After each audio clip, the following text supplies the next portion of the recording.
Okay, so I tried to upload the video, and as my prediction felt, it didn't work. So it's running longer to do the recording videos and uploading them. So it's going to have to be live videos for these ones. So we're on the resortion of Samhain.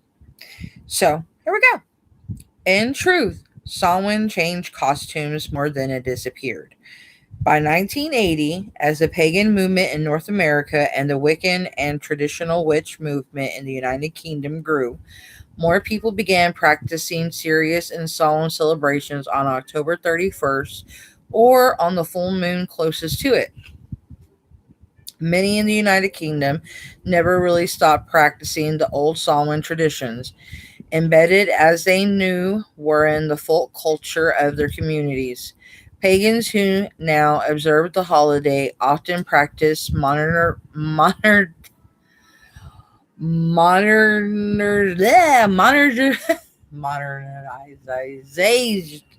I know how to speak, but now I'm getting tongue tied. Modern, Modernization. modernized, Modernized. modernized, modernized, whatever. Modernization. Thank you, baby. Whatever that word. I'm getting tongue tied. I said it earlier, and this is stupid that I'm getting tongue tied. Whatever. Modernized, modernized. There we go. Versions complete with horror movies, trick or treating, and pumpkin carving. Others prefer a solemn observation. Many specific traditions of paganism may have their own prescribed practices for the day as well. The veil bleeds in as Samhain, and that very small, soft line between secular and spirit especially shows in the meaning behind medieval and more modern Samhain practices.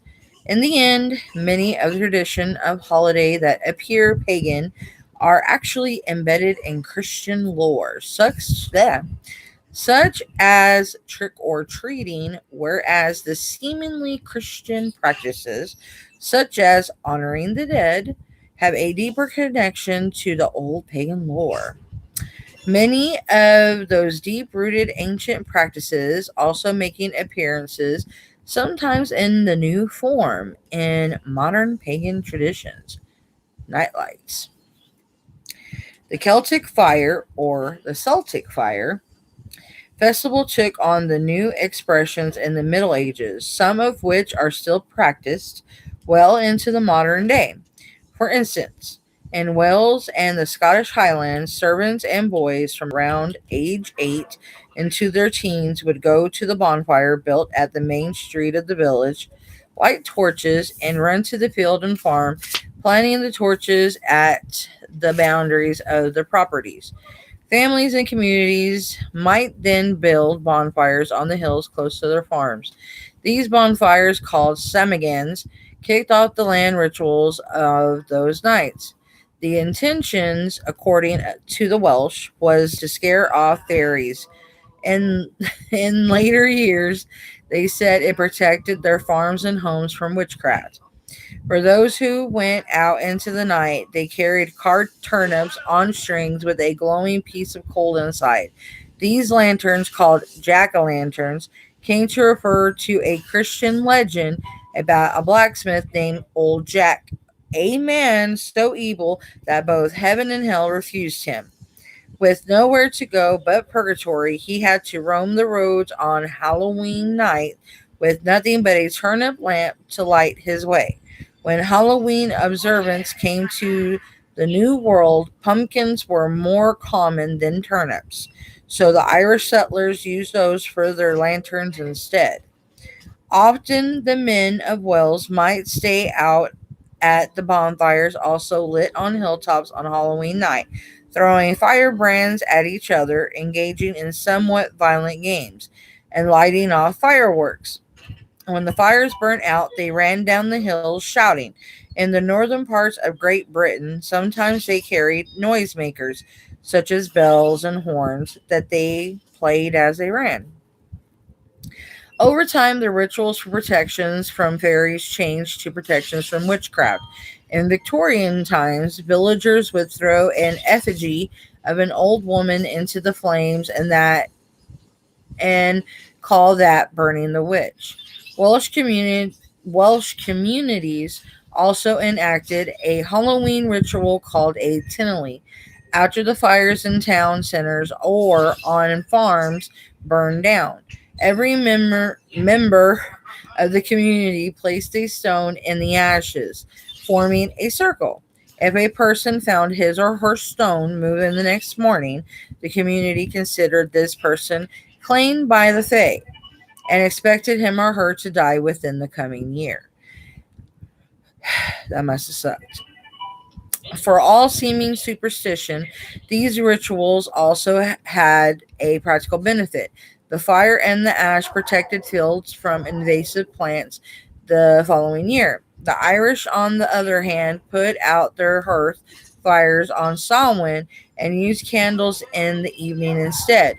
Women of the house would make candles for each of her neighbors. She would give them to her neighbors to pray over and pray for the neighbors over the candles given to her, lighting the way for the ancestors.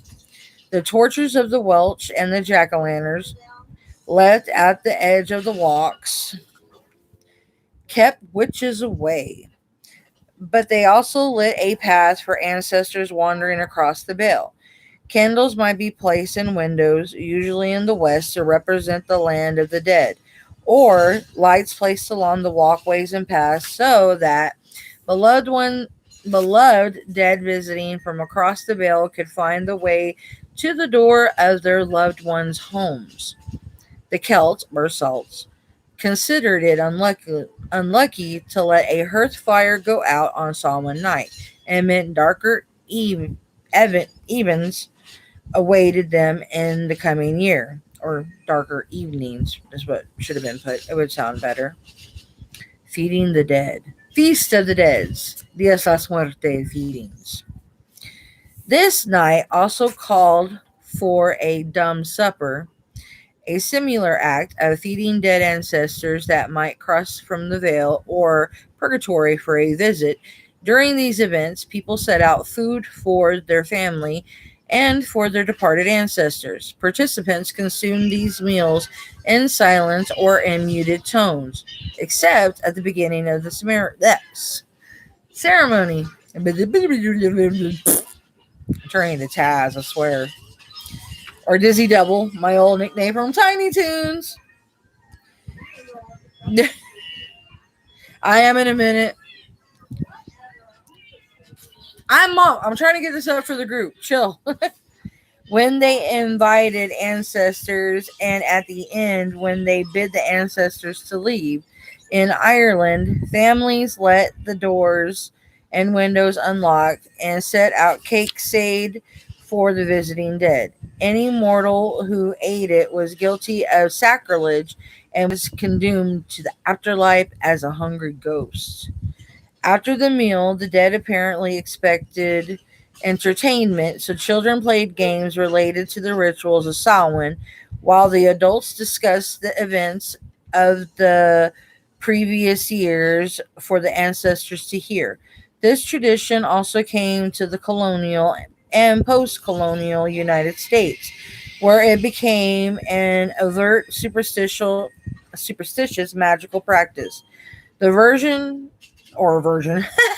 the version reported by one group of Kentucky folklorists stated that the supper was prepared in silence, but those making it also walked backwards the entire time and, when possible, prepared the food with their hands positioned behind their backs. Lindsay. No one would eat until a sign obs- obsti- obstinately supernatural appeared, such as two men carrying a corpse or a large white dog. The fearsome things. While the early Celtic Christians invented Old Jack, the British Isles had other monsters to fear tracking back to their pagan days. Yet other reflected the evolving political history of the Isles. Early on, people carried lanterns on Samhain night and went out in groups. Let least they run into any of the host of the wicked characters. They might run afoul of a Puck or Puka, a shape shifting fairy prone to both seduction and outright kidnapping. This was far from the only lurking shadow. The Lady Gwen or Wen was a woman who appeared dressed in white, sometimes headless and evil, sometimes playing the role of a benign lost soul, similar to many spirits associated with All Hallows. Sure. She chased travelers she caught wandering in the night. A popular folk song described this lady: a tallest black sow and a white lady without a head. May the tallest black sow snatch the hens most. A tallest black sow on winter's eve, deedless along knitting stockings Howard. The seemingly non-sensual verse may combine forgotten goddess images with water spirit images. Different folk tales about white ladies and the white lady appeared throughout the British Isles. In one story, a man, seeing her in distress, asks her if he can help, and she asks him to hold onto her hand until she tells him to stop, and he troubles. Ah, hang on a minute. Legs hurting. Gotta hate getting old. 38 years old, and I'm complaining about being old. Okay. She tells him to stop, and and her troubles would leave her. A barking dog distracted the man, so he let go her hands. She disappeared, crying that she was bound for yet and other 7 years. Okay, that just left off in a weird spot. um, yeah, and other 7 years. Okay. In a gentler legend, a farmer saw a woman in a white scattered rose petals in a ship's sheep's meadow. Um, when she left, he gathered the flowers. The next day, the flowers disappeared, but he found 3 gold coins in their place. Hope.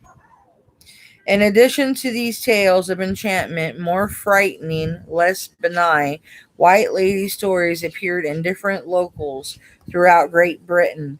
In many of these tales, her character is a tragic figure, victim of murder or suicide, or is it a guardian of treasure?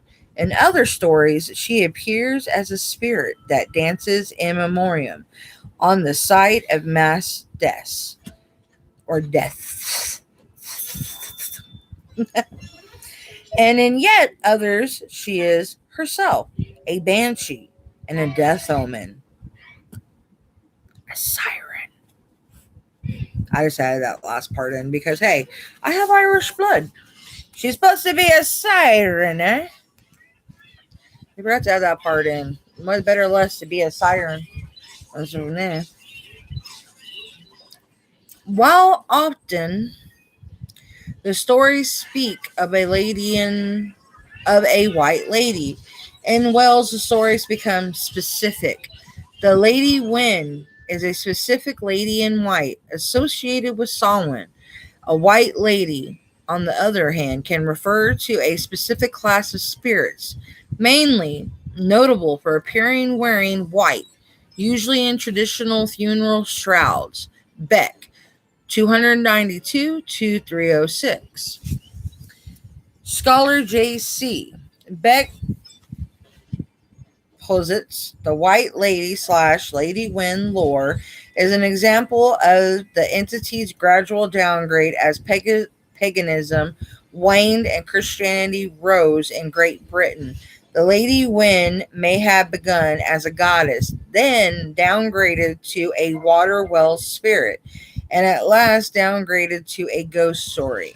A black sow, often associated with Lady Wen, at one time symbolized the goddess Serdwin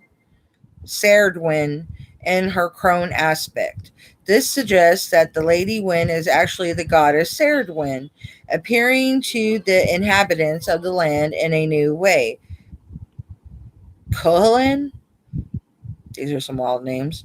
As Christianity demonized, the same thing, paganism in Europe, stories about her began to represent her as more woolly evil. Sounds about right. Along with the black pig, folk mulk. No, watch your mouth. Folk might encounter the Dullhan or sometimes ghosts, not always, of the friendly departed. The black pig, quit.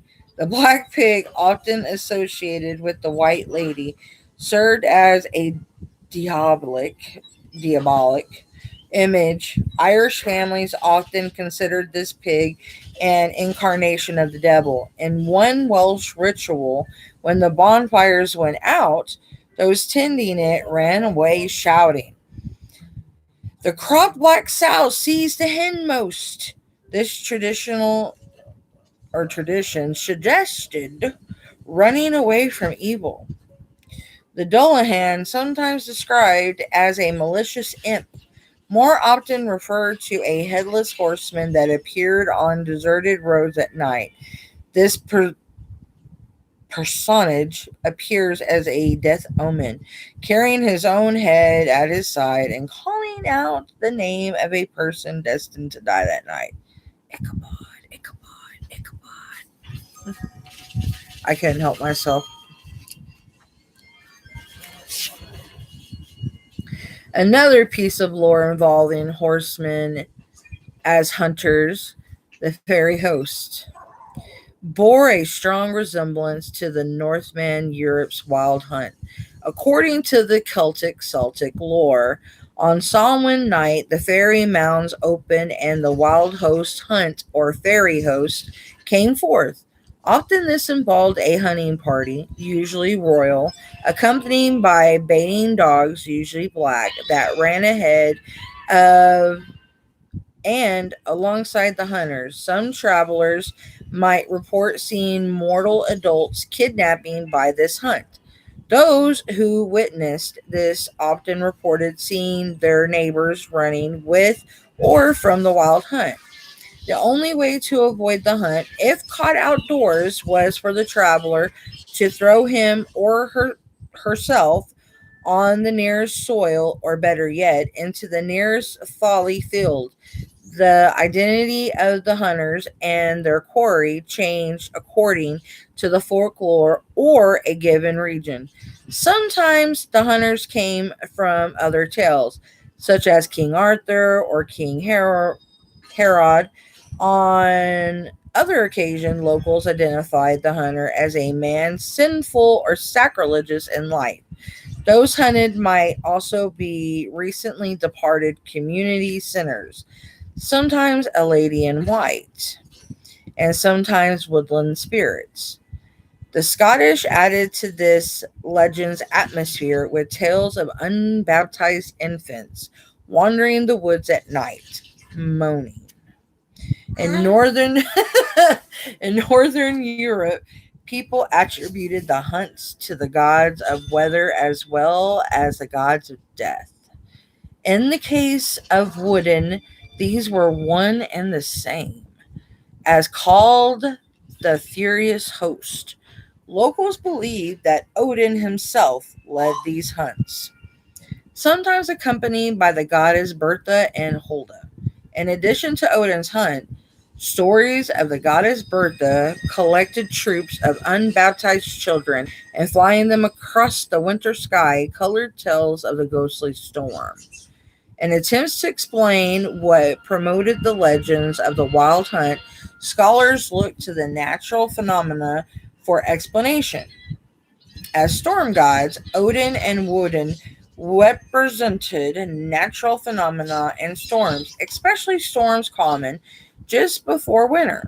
Some scholars thought that early pagans interpreted thunder and howling storm as the wild hunt breaking into this world and giving chase to its prey.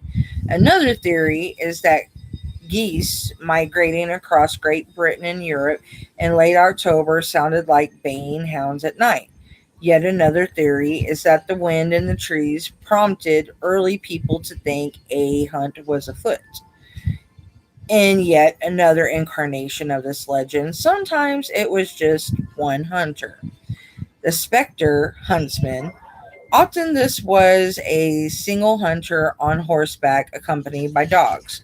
The ghostly hunter often resembled either the wild hunt or a Dullahan.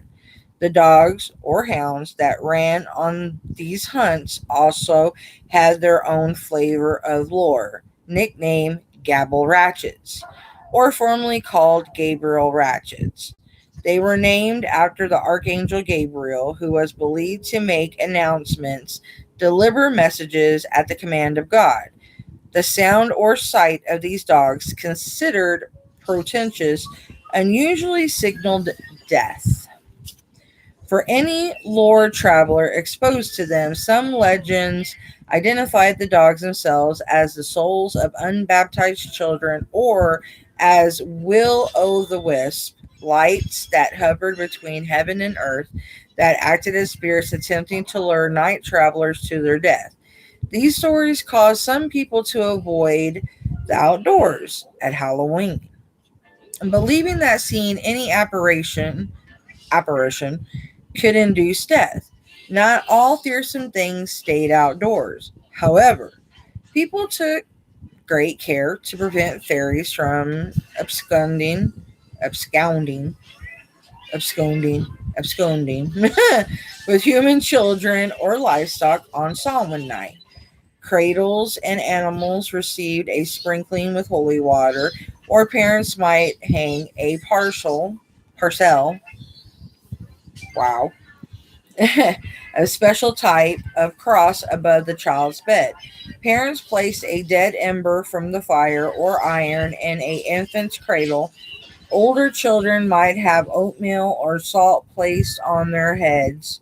In addition, some families put food outside for the fairies in hopes of deterring them from helping themselves to other living creatures around the property. The Irish had a remedy for confrontation by fairies or malevolent spirits on Halloween night. Should one confront you on a darkened road, throw some dust from under your feet at it, then run. The next one we'll be reading is called Trick or Treating. Now, what I was talking about earlier, I'll briefly touch on it. And I was talking about nobility and people being proud of their blood, their race, their land, the current condition that we're in, and just overall standing up for what you believe in, and just overall, you know, not allowing what's going on. Because honestly, the current condition, what's going on, is pretty bad. And people want to blame it on, you know, there's no prayer in school, there's no this, there's no that. And I'm going to touch on something real quick. And it's something that I've taught my kids, and people think just because I'm a witch, I'm a bad person. There's bad in every culture, every race, every religion. There's bad everywhere. Doesn't matter who you are, what color you are. There's bad in everywhere. Okay? It doesn't matter anything. Okay? Um, First philosophy I started believing in, even as a witch, Buddha, Gandhi, Bruce Lee. Those three people are my heroes. Tina Turner, I know you're going to laugh at that, but I have a lot of crazy heroes. My mom, my grandpa, I have sets of heroes in line for me for a reason, and they have taught me to be a strong individual. They taught me mind over matter. They have taught me that treating people good for a reason. They taught me that there's goodness in the world. They've taught me that, paying it forward, that, there's a lot of things in the world that is good. Being good to the earth will be good to you. The earth is a living organism.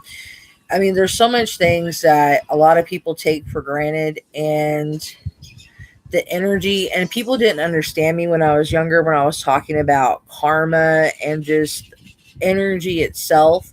And I was always talking about aligning my chakra and my feng shui, even at the age of like 15, 16, when I was into my karate and everything. And I'm still into it, even though as big as I am. It's just, I had a lot happen in my life, and I let a lot of things mess with my head, and it's why I started doing the YouTube channel, because through my teaching, one, and I want to start helping people, and with my kiddos, my kiddo here, he's got a YouTube channel.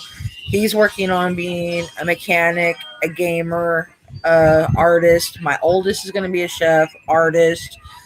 um I want to be, I don't have an education. No, I am smart, weirdly enough. A lot of people don't believe I never graduated. I didn't. I should have a diploma. I don't. People are like, you're making excuses, this, that, and the other. Um, I really don't want to get one. Honestly, I don't. I should want one, but with everything going on right now in society and life, my anxiety, I don't have the desire to get one. Honestly, I don't. It's just like people with tying their shoelaces. They're coming out with these rubber little clips. They're not even teaching people how to tie their shoes anymore. They're making everything so obsolete. And I know my basics. I know everything I need to know to survive, and I'm highly intelligent. I know everything I need to know to be surviving. And it's like they're trying to keep me down to where I can't do nothing to make a living in life with everything that I want to do as a writer. I want to write books and, open people's minds up.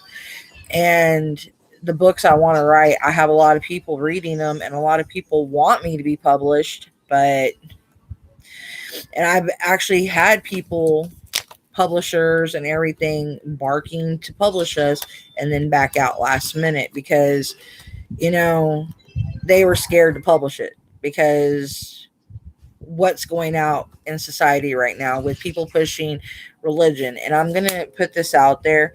Religion at the beginning has a good philosophy. The backbone of it generally is good. The 10 commandments, they have the right idea. And I'm going to put that there. The 10 commandments is good. It's a good background. But everything else isn't, I'm going to be blunt, is horseshit. Because it's just a creative story. And the thing is, they don't even know how to live it themselves. And everybody, you step in there into a church, it is the most toxic, it is the most rudest, it is the most evilest place you could ever step foot in. And they tell you, go there for yourself.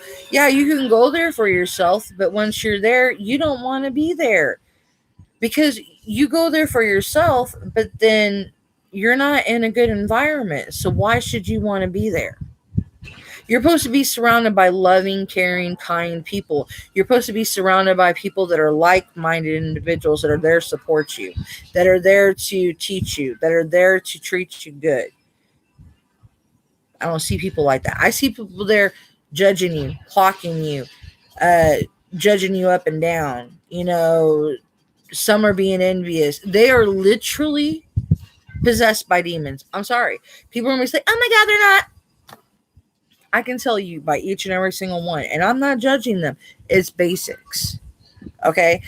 And like my grandmother, every time she went to church, when I see someone going to church, you're supposed to be going in there to get an uplifting, to be uplifted by God, to be happy, to be rejoicing in his word, to be feeling his Holy Spirit, to be feeling his energy, to be feeling his love, his warmth, his everything, his divine light.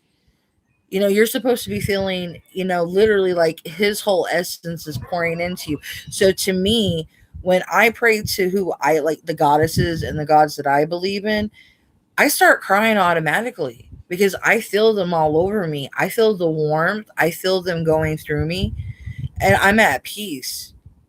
I'm at peace just thinking about them. I don't want to fight. I don't want confrontation. I feel light. I feel like the weight of the world is off my shoulders. My grandma, soon as her feet hit the ground outside of the church, it's like she wanted to box everybody. She wanted to hit the person, like pop you as soon as she walked out. She was on fire, and not in fire in the good way. She was in fire in the wrong way. Like it literally burned a match up inside her ass crack, like she was a propane tank about ready to explode. And I'm like, what the hell? And literally, everybody's like that. They want to hit you upside the head with the Bible. I'm sorry, that's the wrong approach.